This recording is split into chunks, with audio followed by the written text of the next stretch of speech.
everybody, welcome back to my channel, Crooked Nature. This is Allie here.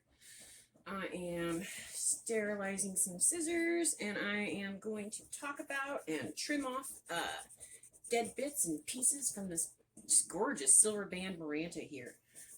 Silver band Maranta. Alright, this is another type of prayer plant. We did one just the other day, and it was pretty awesome looking. Thought we'd go ahead and clean up my other one, which also needs a trim. Suffering after it had come in from the beautiful outdoor area that I had set up for everything. And now it's like, no, I don't think I'll support all my leaves, which is okay. So I'm going to do some trimming on this. This guy's really cool too. So I'm going to get in here and turn this and see if I have any leaves that have the right amount of pigment. Oh, I hope you can see how red and pink. It's just like, it's like, I've got colors underneath, and they're gorgeous. Oh, I really hope the camera's picking that up for everybody. Let's see. My new leaves don't have much yet. They've got just a blush of it, like splotches. It's so cool looking. I'm going to trim bits of it off, and this is another prayer plant, like I said. So at night, its leaves are going to point upwards, and during the day, like right now, they're down, and they're just, you know, hanging out. This guy hasn't really vined out for me, hasn't sent much out in the way of runners, but it has a ton of foliage, and I'm just like, it's a super healthy dude. I actually had this one blooming for a while too, which both of my prayer plants bloom indoors or outdoors. Doesn't matter. They bloom all the time. In fact, there are some remnants of the flowers. They're very small. They're a lot like a tiny violet. They're just beautiful. Absolutely beautiful too. I don't know if they have a smell. If they do, it's very faint. I've never seen them produce seed, but I imagine that they can and do if they have the right conditions. Maybe they need a different, a separate plant to pollinate it. I have no idea. Haven't looked into it yet. I'm not worried about it. If I want more of this guy, I would absolutely just find a node and take a cutting. That leaf's got a lot of damage on it. It is a big leaf. I'm going to go ahead and take it. Don't usually take healthy leaves, even if they have some damage on them, because they're photosynthesizing. They're producing food and nutrients for this plant. They're helping it survive. Now, if I notice, like the other day, I had black spots on a plant. Now I removed that, but just a leaf that's had some nibbling on it and is like halfway gone, but still there and still sturdy and producing, probably won't take it. At least I'm very unlikely to. I'm not as aesthetically worried about my plants as I am worried about them just being healthy and happy. I mean, honestly, some things that are not always aesthetically pleasing doesn't actually affect the plant. Like this, I'm taking this. That's a giant yellow leaf. That guy also, though, looks like he's getting little to no light. So I understand why he is yellow. I'm going to snip it right there. These guys will send out leaves, and it's pretty cool. They're super they're furled, and it's pretty cool. It's going to come out and it's going to open like a flower kind of does. Like here, I don't know if you can see it on my camera or not. It's like a little finger, and it's just sticking out, and it's going to unfurl.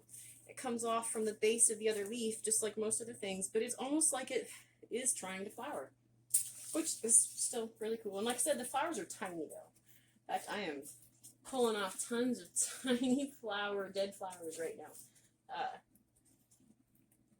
And I can't. They're strong. The fibers on this plant are incredibly strong.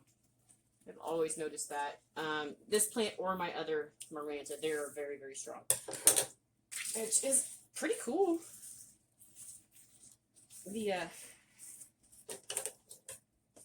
Let's see, I got a yellow leaf down in here. I'm going to snip him out. Snip. Anyway, the flowers on these are cool. The fact that it's so woody, it becomes woody, is kind of interesting.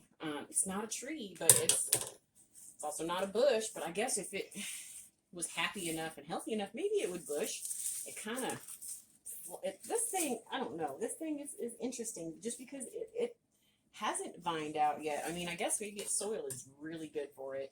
Maybe it's doing really well, and it's just like, no, I'm happy here. I don't want to send out runners, you know? I don't want to go outside, Mom. I want to play in here with the other plants, you know? It's doing a good job, though. It is very, very healthy. I was a little worried about purchasing it in the first place, just because I did really well with my first prayer plant. It is super healthy and strong. It's getting a little leggy now, but that's because it's been growing really well for a while, and they do that. You know, when a plant grows for a long time, it's leggy. And that's okay. But this one just has a bit of a different growth pattern to it, and it's like, no, I like to be more compact, be closer to everything else. All my leaves want to be close together. And this, look at it, it's like, you can't even hardly see the pot in there. Yeah, it's very dense. It's a very dense growth pattern, which is really cool if you have a lot of plants in your house and you have to keep your temperature, you know, a decent temperature for them. Like I'm actually in my non-heated, non-cooled basement. It just is. And I actually have plastic, like 3M plastic, around 2/3 or half, roughly half the room, and then the other half is the walled section. And temperature-wise, it's actually pretty decent in here, and that is also probably because of the plants. They will make their own tiny little microclimate. I'm going to take this whole thing. You look unhealthy. Oh, that's why. You are unhealthy. You have broken. I want to snip it right there. Anyway, microclimate. Your plants will keep a temperature range from each other. Like, it's hard to explain. You can look into this. This is a big sciencey thing, you know, like greenhouses and things like that. You have all your plants together. They actually will help keep things from freezing and getting too hot and stuff like that. It's hard to explain it, but it's definitely something that you notice, especially here in Missouri, where we have hills and valleys and hollows where the temperature is completely different in those, if you live in those places, than it is 10 miles away. It's pretty interesting. We get those microbursts here, which are just massive showers and storms, and then it's gone. And, you know, somebody 20 miles away, your friend who lives down the road, get nothing. And you're like, we got 5 inches of rain. And they're like, what? It's a drought over here. You know, that's a little bit of that. The amount of trees and plant life and awesomeness that Missouri has definitely aids in the fact that we have a lot of water here. And retention for that water, so that the soil is good and we don't lose a lot through evaporation. We have a lot of greenery here, which is great. We also have a lot of water in the ground. Extensive cave systems here and riverways, creeks, and it's awesome. We're really, really lucky to have that.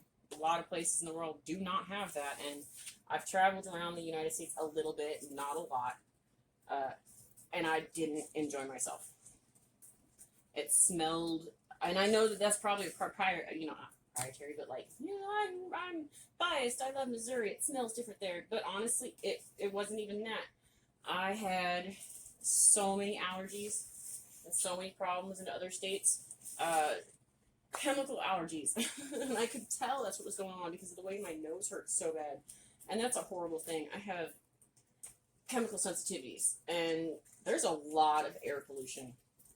There's a lot of air pollution, and I didn't realize exactly how bad that was until I went to larger cities out of state. I don't think I noticed it in St. Louis. I noticed that I feel like I have a hard time breathing there.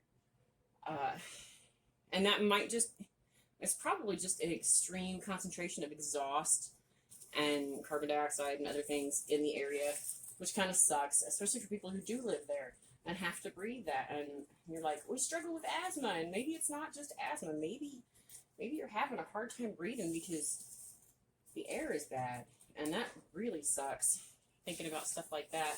Anyway, completely off topic from my happy little plant here and its microclimate that I started off talking about. But it is actually almost done, so that's great. I'm going to end my vlog, and hopefully nobody got depressed about me talking about toxic stuff, because seriously, I'm really happy everybody who is watching my thing today is watching my thing today. You got up today. I got up today. I'm just happy. I hope you're happy too, and I hope everything is going good for people out there. Ooh, found a great kind of yellow leaf I want to take off. I will talk to everybody tomorrow and have a different plant for you. This is, like I said, this is Silver Bane Maranta, and I do love the way that it looks. It's absolutely just a pretty leaf color. Just that's silver band down the center of it, and it is super, super pretty. Super pretty, super healthy. And this other thing, like the size of some of these leaves, it's almost my hand there. Which is great. It makes me think that you're doing really happy. And I do have some that are a lot smaller, but there's also a lot of those little smaller ones.